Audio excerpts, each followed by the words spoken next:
Hello friends, வணக்கம் and welcome back to our channel.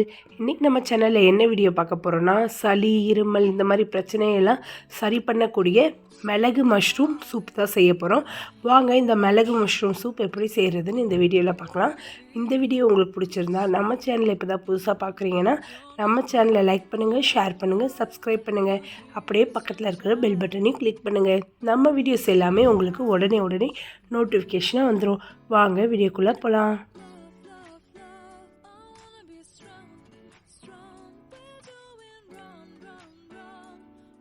Stove on பண்ணி pan வச்சுக்கலாம். Pan சூடானோடனே எண்ணெய் சேர்த்துக்கோங்க. எண்ணெய் சூடானோடனே கொஞ்சம் சீரகம், தோலோடு உள்ள 5 பூண்டு பல்லை தட்டி சேர்த்துருக்கேன்.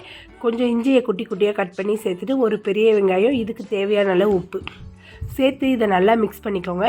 இதை ஒரு கண்ணாடி பதமாக வந்ததுக்கப்புறமா நம்ம குட்டி குட்டியாக கட் பண்ணி வச்சுருக்கிற மஷ்ரூம் எல்லாம் இதுக்குள்ளே சேர்த்துக்கோங்க. சேர்த்துட்டு நல்லா மிக்ஸ் பண்ணி விட்டுட்டு அப்படியே மூடி வச்சிடலாம். மூடி வைக்கும்போது இதுக்குள்ளே தானாகவே தண்ணி வரும் பாருங்கள். தண்ணி லைட்டாக நல்லா மஷ்ரூம் ஓரளவுக்கு வெந்திருக்கு. இதில் ஒரு சிட்டிகை மஞ்சத்தூள் சேர்த்துக்கலாம். மஞ்சத்தூள் சேர்த்துட்டு நல்லா மிக்ஸ் பண்ணிக்கோங்க. இது ஒரு 2 நிமிஷம் நல்லா இந்த மஞ்சத்தூள் எல்லாத்தோடையும் நல்லா கலந்து வரட்டும். வந்ததுக்கப்புறமா இதில் நம்ம தண்ணி சேர்த்துக்கலாம். நான் ஒரு 2 கப் அளவுக்கு தண்ணி சேர்த்துக்கிறேன். தண்ணி சேர்த்துட்டு அப்படியே மூடி வச்சுருங்க. இது கொதி வரட்டும். இதுக்கு மிளகு மட்டும் இடிச்சிட்டு வந்துடலாம். நான் ஒரு பெரிய ஸ்பூனில் மிளகு இடிச்சுக்கிட்டேன். பாருங்கள் நல்லா இப்போ நம்மளோட இதெல்லாம் கொதிச்சு வந்திருக்கு சூப்பராக. இப்போ நம்ம இடித்த மிளகை இதுக்குள்ளே சேர்த்துக்கலாம். சேர்த்துக்கிட்டு நல்லா அப்படியே ஒரு மிக்ஸ் பண்ணி விடுங்க. மிக்ஸ் பண்ணி விட்டுட்டு ஒரு 2 நிமிஷம் இது கொதி வரட்டும். அதுக்கப்புறம் கார்ன் மாவு சேர்த்துக்கலாம். இது வெந்துக்கிட்டே இருக்கட்டும். ஒரு பவுலில் கொஞ்சமாக கார்ன் மாவு சேர்த்துக்கிட்டு தண்ணி சேர்த்து இதில் எக்ஸ்ட்ரா கட்டிகள் இல்லாமல் நல்லா தண்ணி பதத்துக்கு கொண்டு வந்துடுங்க. இந்த மாதிரி கொண்டு வந்ததுக்கப்புறமா இதை நம்ம இப்போ ரெடி ஆகிட்டுருக்குல அந்த காளான் சூப்புக்குள்ளே இது எல்லாத்தையும் சேர்த்துக்கலாம். இது சேர்க்கறதுனால கொஞ்சம் திக்காகும், மற்றபடி வேறு ஒன்றும் இல்லை.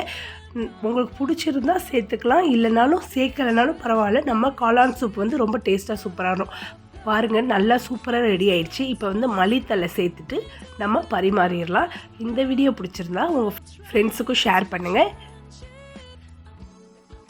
நீங்களும் கண்டிப்பாக உங்கள் வீட்டில் இருமல் இந்த மாதிரி பிரச்சனைகள் இருக்கிற டைமில் இந்த மாதிரி ஒரு ஈவினிங்காக செஞ்சு கண்டிப்பாக இந்த மாதிரி சூப் குடிங்க. இந்த வீடியோ பிடிச்சிருந்தா நம்ம சேனலை லைக் பண்ணுங்கள், ஷேர் பண்ணுங்கள், சப்ஸ்கிரைப் பண்ணுங்கள். தேங்க்ஸ் ஃபார் வாட்சிங்.